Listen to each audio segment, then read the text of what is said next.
Everbridge est heureux de vous présenter l'émission Parcours. Bonjour à tous, bienvenue dans Parcours, l'émission qui met en lumière les belles trajectoires de nos directeurs sécurité. Aujourd'hui, j'ai le plaisir de recevoir Ben Ali Saidi, chargé de la sécurité groupe pour Hachette Livre. Bonjour Ben Ali. Bonjour Alexandre, merci pour l'invitation. Merci d'être sur le plateau d'Agneau Sécurité. Alors, d'où êtes-vous originaire ? Je suis originaire du 51, la Marne. D'accord. Châlons-en-Champagne, Vitry-le-François, une petite bourgade de la Marne. Vous êtes né là-bas ? Je suis né là-bas. Vous êtes resté un certain temps là-bas. Quand vous étiez jeune, ado, vous rêviez de faire quoi ? Prof de sport. Prof de sport. On verra, vous en avez fait du sport. Tout à fait. Mais très rapidement, vous avez commencé votre carrière en restant dans la région, puisque vous étiez dans le social, c'est en 1996, et vous étiez médiateur social à la mairie de Vitry-le-François, surnommé la Cité Rose, pour ses pavés et trottoirs de couleur. C'est à 80 km de Reims, pour ceux qui ne connaissent pas. Médiateur social, vos missions étaient dédiées à dénouer des situations de conflit, c'est ça ? Conflit, d'accompagnement des enfants déscolarisés, oui, à partir de 13-14 ans. Donc on avait un relationnel important avec les familles. On les accompagnait via les services NPE, mission locale, qui étaient en train de se développer à Vitry-le-François. D'accord. Voilà. Donc c'est beaucoup de communication, beaucoup d'échanges, d'écoute. Exactement. Pour essayer de savoir où sont les nœuds des problèmes et essayer de les faire avancer. Oui, tout à fait, tout à fait. On avait aussi comme point d'ancrage la connaissance de l'environnement, qui est important. On le verra plus tard dans la sécurité. Ouais. Et c'est la base. Et la connaissance du territoire, la connaissance des personnes et des origines et communautés diverses. Oui, bien sûr. Voilà. Bien sûr. Et est-ce que déjà germait en vous une idée de vous diriger vers la sécurité ou pas tout à fait ? C'est le hasard qui a fait que quelques temps plus tard, 4 ans plus tard très exactement, vous deveniez agent de sécurité ? Non, j'étais pas prédisposé à devenir agent de sécurité. J'avais l'envie et le souhait d'être formateur et prof de sport dans tout ce qui est coaching à l'époque, donc ça murmurait beaucoup dans ma tête. Et puis la vie a fait que j'ai changé d'idée et d'avis suite à ce qu'on verra dans mon parcours. Donc déjà cette envie de transmettre quelque part, en étant coach, prof de sport... C'est chez vous, ça ? Tout à fait, la connaissance. Comme je dis toujours, le savoir, ça renferme, mais les connaissances, ça libère. Donc c'était la base pour les jeunes, les ados. Ça leur permettait aussi d'avoir un cadre. Et via le sport, en tant que médiateur, je leur ai inculqué des règles. Voilà. Alors en 2000, justement, vous rentrez dans la sécurité comme agent de sécurité. Dans la grande distribution, donc vous découvrez un autre univers, vous apprenez un métier et des nouvelles missions. Justement, en passant de médiateur social à agent de sécurité, comment se fait la prise de connaissance avec les exigences de la sécurité privée ? Le médiateur m'a beaucoup aidé à acquérir une connaissance et une compétence dans l'accueil, dans l'adaptation des situations diverses, parce qu'on l'a toujours vécu en tant que médiateur. Et donc la sécurité ne change pas, on reste toujours dans le social, entre guillemets. C'est-à-dire que vous rencontrez des personnes de tous horizons qui ont besoin que vous les accompagniez. Donc, c'est de l'échange aussi, là. Tout à fait, de la communication. Dénouer des situations un peu complexes. Désagréables, voire même agréables, et leur donner les outils pour que ça puisse se dénouer. Donc là, vous êtes une équipe de combien de personnes à cette époque ? C'est un grand centre commercial que je ne citerai pas, les Ulysses, à Carrefour. On était une vingtaine de personnes. Jour, on était 7 par jour. Donc là, c'est assurer la sécurité bien évidemment du magasin, mais aussi des clients, et faire en sorte qu'il y ait le moins de vols possible. Tout à fait. Et puis la sécurisation du personnel. Parce qu'à une période, dans les années 2000, c'était quand même assez virulent. On avait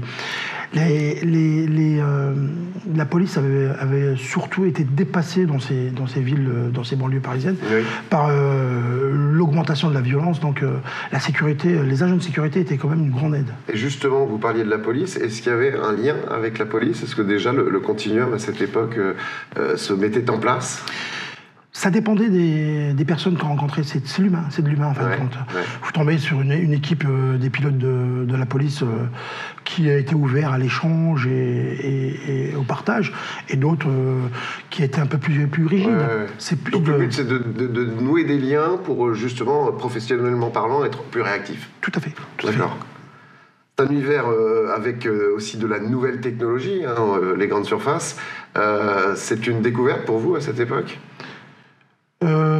Non, parce que j'avais dans ma famille quelques personnes qui travaillaient dans la sécurité, donc ça m'a facilité l'adaptation sur le terrain. Donc, après, vous parliez de technologie, mais je parle plus de loi. C'était très, très méconnu, la sécurité. On prenait le premier venu pour faire de la sécurité parce que c'était un peu la sécurité des gros bras.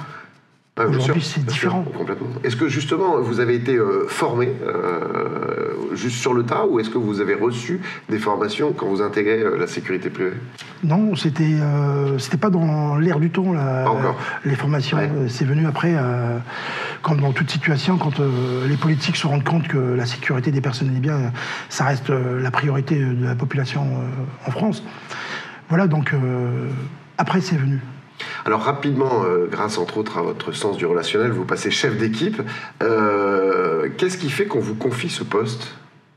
Je suis une personne très avenante, donc je vais vers les gens, j'essaye de nouer les liens avec tout le monde, de fédérer les équipes, de faire connaître nos missions, et puis surtout la sécurité. Pourquoi ? Parce que quand on m'appelait vigile, j'appréciais pas ce terme vigile. Je préfère m'appeler agent de sécurité. Et encore, ça perdure ce terme de vigile. Bien sûr, nous ne sommes pas des vigiles. C'est péjoratif comme terme. Donc mon rôle, c'était de sensibiliser et de faire connaître notre travail. Toujours par la communication et l'échange. Tout à fait. Alors, rapidement, en 2004, direction d'autres horizons, ceux de la culture et de l'art, en rejoignant le MACVAL de Vitry-sur-Seine en 1994, et ce pendant 3 ans. C'est le musée d'art contemporain du Val-de-Marne, qui est le seul musée à être exclusivement consacré à la scène artistique contemporaine en France depuis les années 50. Vous êtes responsable sécurité, des missions qui sont partagées entre la protection des œuvres d'art, j'imagine, et du public. Tout à fait. Et essentiellement, la sécurité incendie, mise en sécurité du bâtiment. Pourquoi ? Parce qu'on avait des œuvres qui étaient prêtées et surtout qui avaient une valeur importante. Donc il fallait les sécuriser. D'accord. De par l'incendie, la sûreté, mais aussi le tableau en lui-même, l'hydrométrie, tout ce qui est... regarder les températures idéales pour des tableaux, entre autres. Tout à fait. Et pour le public également ? Tout à fait. C'est-à-dire la gestion de flux, sensibiliser le public de ne pas toucher les œuvres qui ont une grosse valeur, parce que les œuvres étaient ouvertes à tout public. Bien sûr. Donc Vitry-sur-Seine, ça reste quand même un bassin assez sensible.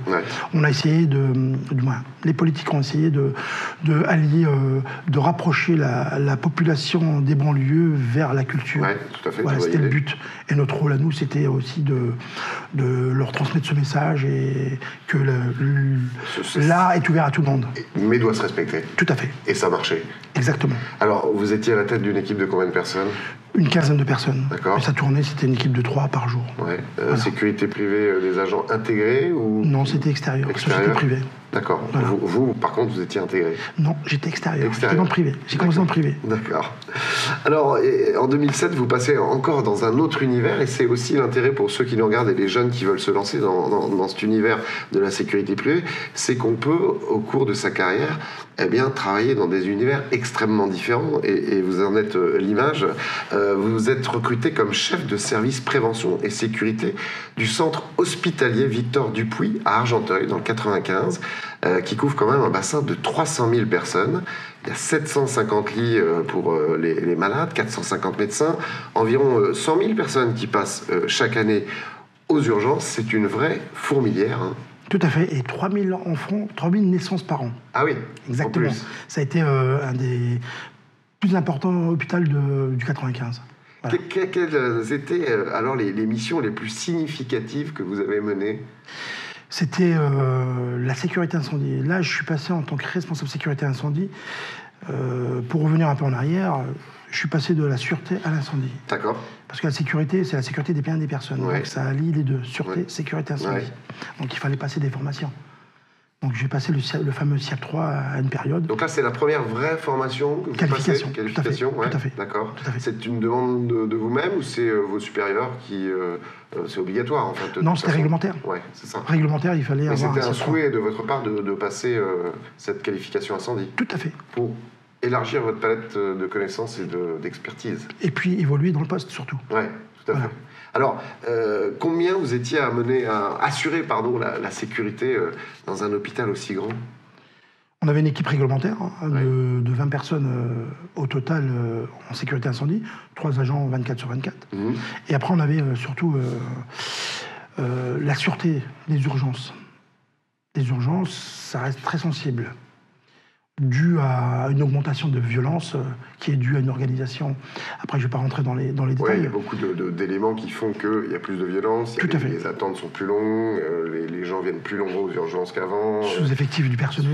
Sous-effectifs, effectivement. C'est un sujet qu'on traite régulièrement hein, dans la news sécurité, les agressions sur les urgentistes et les soignants en général.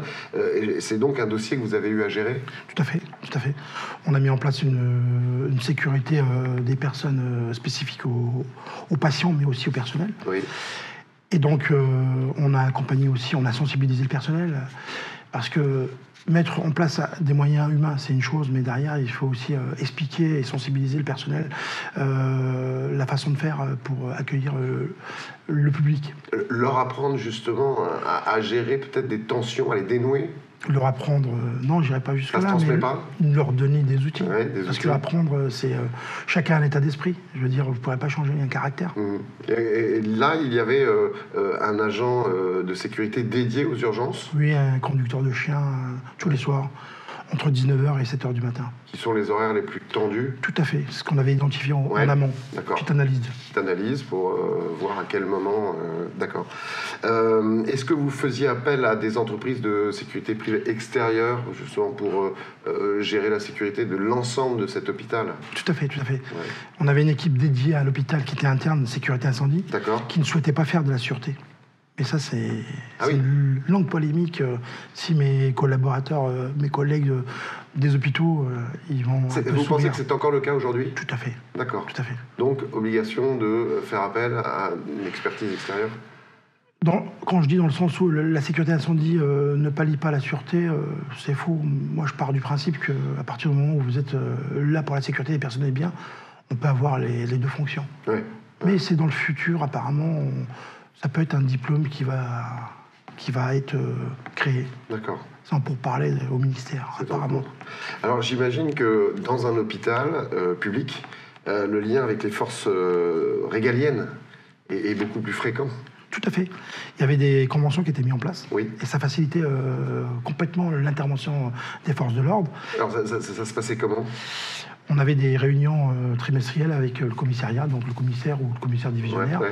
On mettait en place une convention et puis lorsqu'on avait des agressions sur le personnel soignant ou même sur le public, on avait une facilité d'aller porter plainte.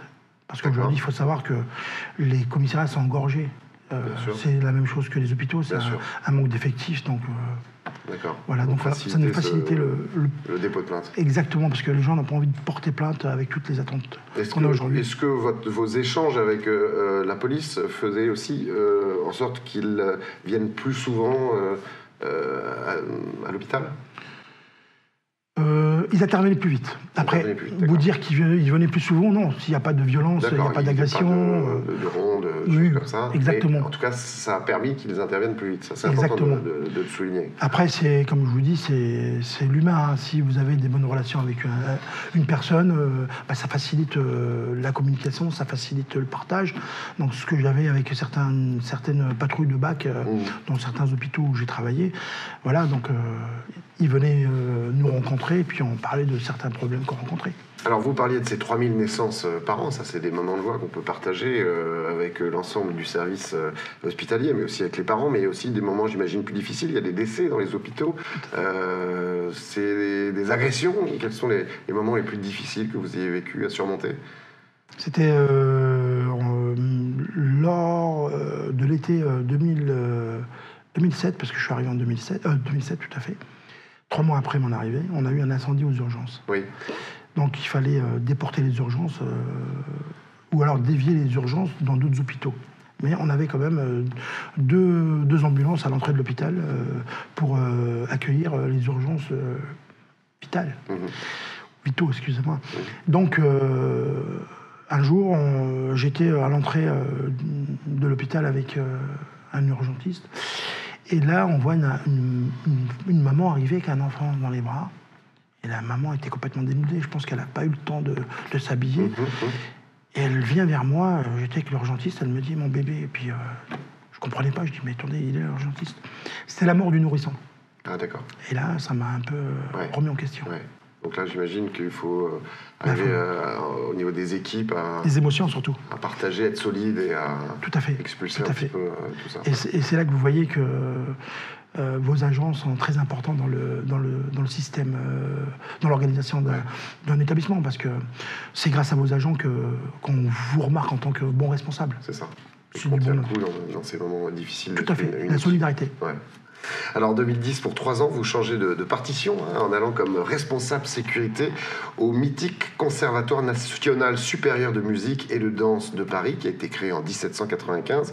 Alors c'est une école de musique, formation et en danse. Là, les missions sécurité sont très différentes parce que c'est lié aux 1400 élèves qui viennent y suivre des cours dans une des 78 classes, 70 studios de travail, 7 plateaux d'orchestre, 3 salles de concert qui vont de 190 à 374 places. Bref, un vrai paquebot musical dédié donc à cet univers et qui est reconnu dans le monde entier.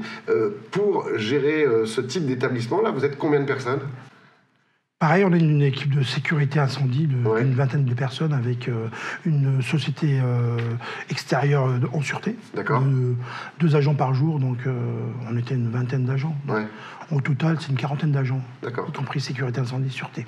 Alors là, vos périmètres d'action allaient aussi sur les événements, puisque des concerts et des récitals et des chorégraphies sont organisés chaque saison. Donc vous allez aussi bien intervenir sur donc les élèves qui viennent aussi de l'étranger, il faut le signaler. Tout à fait. Les gens qui viennent du monde entier pour apprendre dans ce conservatoire, mais aussi, bien évidemment, pour les spectateurs qui viennent voir des récitals ou des concerts. Tout à fait. Qui sont programmés dans l'année, un week-end par mois, donc on avait une population extérieure qui venait. Ouais. Et donc il fallait allier sécurité et sécurisation, en sachant que les salles de spectacle, il fallait mettre en mesure compensatoire un agent de sécurité incendie qui met en œuvre la sécurité, les moyens de secours de la salle de spectacle. Ouais.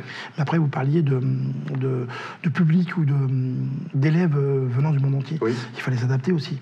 Il fallait les recevoir, les sensibiliser sur la sécurité en France. Donc on gère ça différemment entre un public ou des élèves français et des élèves étrangers ? Bien sûr, parce qu'ils n'ont pas la même mentalité, même culture, je dirais. Oui, culture de la sécurité et de la sûreté. Tout à fait. Donc il fallait les accompagner, il fallait les sensibiliser. Donc on avait tous les mois, on avait une petite journée de nouvel arrivant. Donc on leur expliquait la sécurité, incendie, sûreté de l'établissement et les lois françaises. Ouais. Parce que quelque part, il pouvait être aussi primo-intervenant, j'imagine, s'il y avait un feu qui se déclarait. Oui, en l'occurrence. Mais après, aussi, on leur donnait les règles de sécurité, de ne pas fumer, parce que dans certains États, on peut fumer, ou certains pays. Ouais. Ah oui, bien sûr. Donc, la culture n'était pas la même. D'accord. Voilà. Donc ça, c'est effectivement une fois par mois de pouvoir relayer ces informations. Tout à fait. En 2013, vous faites un long détour de 6 ans du côté de la sécurité privée. Là, vous changez de trottoir comme chef de service sécurité et vous êtes envoyé chez un client qui est encore une fois un hôpital, l'hôpital de la Roseraie, Aubervilliers, dans le 93. Est-ce que vous avez des missions différentes par rapport à votre précédent poste en hôpital ? Non, parce que... Si vous regardez un peu les fiches de poste, lorsqu'on recherche un responsable sécurité, on a pratiquement la même base. Donc ça m'a facilité le travail et au contraire, on a mis en place un service sécurité. Donc je reviens sur une chose qui est importante parce qu'on parle d'expérience. J'ai une grande expérience de différents établissements et différents ERP, mais aussi derrière, j'ai essayé accompagner mes connaissances avec des formations académiques. Donc j'ai fait une licence en gestion des risques qui m'a permis aussi de mettre en place un projet de service qui n'était pas existant à la Roseraie. D'accord, donc vous avez innové pour cet hôpital. J'ai adapté ma soutenance en licence dans la réalité. Alors justement, la formation, vous en parlez avant de parler de votre nouveau poste. Régulièrement, 2004, brevet d'état d'éducateur sportif, 2005, chef de service sécurité incendie, 2007, monitorat sauveteur secouriste du travail, 2008, cycle technique incendie, 2009, cycle technique malveillance, 2011, licence en management de sécurité et en gestion des risques des établissements de soins. Pourquoi la formation est-elle un atout indispensable pour évoluer dans ce secteur ? Pour compléter les compétences, je vous dis les compétences et les connaissances surtout, parce que les compétences on les complète par rapport à moi, on les complète par l'expérience, parce que vous vivez des situations que vous ne vivez pas dans un cours magistral ou dans une formation. Donc compléter l'expérience et les connaissances, c'est du bonus. Il faut rester toujours dans l'actu de la sûreté, de la sécurité, de ce qui se fait. Tout à fait. Pour ne pas être dépassé. Tout à fait. Ce que me disait un jour, j'ai eu un entretien avec un directeur sécurité d'un grand groupe que je ne citerai pas. Il me disait j'apprécie beaucoup votre CV parce que vous avez l'expérience et les qualifications. D'accord. Parce qu'on vous juge par rapport à ça. D'accord. Donc ça, c'est le cocktail idéal pour progresser dans la sécurité privée. Tout à fait. Et je motive les jeunes de m'entendre sur ce sujet-là. Alors en 2010, eh bien, c'est votre dernier poste jusqu'à maintenant. En tout cas, c'est le secteur de l'édition recruté chez Hachette Livre comme chargé sécurité du groupe. Comment s'est fait le recrutement ? Chasseur de tête. Chasseur de tête, d'accord. Donc il a regardé mon CV et puis qualification et expertise. On suffit pour le convaincre. C'est un autre univers, complètement différent, que vous ne connaissiez pas. Quel genre de site avez-vous à gérer ? On a beaucoup de codes du travail, des maisons d'édition. On a des ICPE. C'était un paramètre qui m'a motivé à postuler à ce poste-là. L'ICPE, j'ai pas connu l'ICPE dans toute ma carrière professionnelle. Donc je voulais compléter cette connaissance pour perfectionner mon expertise. Et donc là, c'est les installations classées par la protection de l'environnement, c'est un autre monde. La logistique, c'est un autre monde, qui est un monde très intéressant. Et on est formé quoi par l'équipe qui est sur place. On a des formations spéciales justement. Non, pas du tout. On apprend sur l'expérience, on apprend sur des situations. Puis on essaie d'amener notre expertise, d'accompagner les salariés, le personnel, les directeurs, pour leur donner un peu la culture sécurité. Voilà. Est-ce qu'il y a des missions différentes qui sont liées à l'univers de l'édition et qu'on retrouve peut-être pas ailleurs en termes de sécurité-sûreté ? On a les mêmes choses, mais sauf que, comme je vous ai dit depuis le départ, c'est l'humain. D'accord. C'est s'adapter à l'humain. L'important, c'est déjà le premier outil, c'est la communication et l'adaptabilité. Et ça, c'est un de vos atouts. Est-ce que justement, toujours dans le cadre du continuum de sécurité, il y a un suivi de relations avec police ou gendarmerie ? Oui, à mon arrivée, mes prédécesseurs avaient déjà mis en place un réseau avec la police, la DGSI. Pourquoi la DGSI ? Parce qu'il faut savoir qu'on a des livres sensibles qui sortent des maisons d'édition, donc on a des menaces. Sensibles, c'est-à-dire ? Je ne citerai pas des livres, parce que je ne vais pas faire de pub. Mais... Sensibles parce qu'ils ils ont beaucoup de valeur en termes de prix, ou parce que les auteurs sont en danger ? Non, c'est les auteurs surtout. D'accord. Et c'est le livre qui peut faire beaucoup de bruit dans la société. Donc ça, il faut protéger l'édition à la sortie de ce maison livre d'édition, jusqu'à la distribution dans les librairies. Surtout la maison d'édition, parce qu'après, qu'elle sorte ou pas... ils ont déjà l'information. Les personnes malveillantes ont déjà l'information. D'accord. Donc ils peuvent venir, entre guillemets, attaquer la maison d'édition parce qu'ils ne sont pas d'accord avec la sortie de ce livre. Tout à fait. On met en relation la police avec nos maisons d'édition et un suivi réseaux sociaux qui est important parce qu'on reçoit beaucoup de menaces via les réseaux sociaux. Tant que ça. Nous, mais je veux dire en général. Les menaces sont faites par des inconnus sur les réseaux sociaux. Alors, est-ce que le Covid que vous avez vécu chez Hachette Livre a bousculé votre métier de directeur sécurité ? On s'est adapté. C'est, comme je vous disais il y a 2 minutes, l'adaptabilité. S'adapter à une nouvelle forme de... Il faut être réactif. Bien sûr. Puis comportemental. Il faut s'adapter aussi aujourd'hui. Ce qui devient à la mode, et surtout ce qui s'est imposé, c'est le télétravail. Ouais. Mais je considère que... Donc ça veut dire qu'il y a un peu moins de monde Tout à fait. On a moins de public. Donc on a plus de temps pour perfectionner nos sécurisations des bâtiments. D'accord. Voilà. Vous pensez que ce métier va encore évoluer dans les années proches? Bien sûr, Ouais. il évolue tout le temps. Dans quel sens? En sûreté, on aura plus de réglementation. Et puis, ce que je constatais ces dernières années, et encore récemment, c'est que la sûreté est en retard par rapport à l'incendie. C'est-à-dire que réglementairement, on a moins d'éléments que la sécurité et la sûreté. Et aussi au niveau du poste. Aujourd'hui, je vois des postes officier de sécurité, je vois responsable sécurité, mais on n'a pas un diplôme adapté au poste. On a un peu de tout. J'entends des gens qui font des masters défense, master économique, master cyber, et on les appelle responsables sûreté. C'est pas acté, c'est pas cadré. D'accord. Contrairement à l'incendie. Ouais. Pour terminer, est-ce que les nouvelles technologies vont donner plus de solutions aux directeurs sécurité? Plus de confort, plus de facilité, confort, surtout. ouais. Oui, bien sûr. Et de réactivité, donc. Exactement, donc s'adapter toujours à l'évolution de la technologie. Ça, c'est aussi quelque chose que vous faites, de faire Bien une sûr. veille technologique. Tout à fait, Et c'est important, c'est un conseil que vous donnez. exactement. Merci beaucoup, Ben Ali, d'être venu sur le plateau d'Agnews Sécurité. Je vous remercie beaucoup, À Alex. très bientôt. Merci d'avoir suivi ce parcours. On se retrouve très vite. En attendant, prenez soin de vous. Ciao. Everbridge a été heureux de vous présenter l'émission Parcours.